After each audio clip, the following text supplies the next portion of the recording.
আরজি করের নির্যাতিতা পরিবারের আবেদন খারিজ করল শিয়ালদা আদালত। পরিবারের তরফে তাদের আইনজীবীরা ঘটনাস্থল পরিদর্শন করতে পারবেন না। বুধবার এমনটাই জানালেন বিচারক। পাশাপাশি কেন্দ্রীয় তদন্তকারী সংস্থা সিবিআইকে তুলোধনা। শুনানি চলাকালীন বিচারক অরিজিৎ মণ্ডল বলেন, আইন শৃঙ্খলা রাজ্যের ব্যাপার, যদি রাজ্য ব্যর্থ হয় তবে সিবিআই আছে।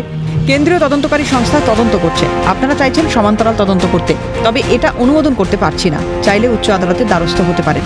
সিবিআইকে উদ্দেশ্য করে তিনি বলেন, সিবিআই এর অবস্থা শোচনীয়। সিবিআই কি করে এই আর্জিতে নো অবজেকশন দিল জানি না। উল্লেখ্য, কাদম্বিনীর পরিবারের আইনজীবী প্লেস অফ অকারেন্সে যাওয়ার অনুমতি চেয়ে আদালতে আবেদন করেছিলেন কলকাতা হাইকোর্টে। সেই আবেদনের শুনানিতে অনুমতির সিদ্ধান্ত শিয়ালদা আদালতের উপর ছেড়েছিল হাইকোর্ট।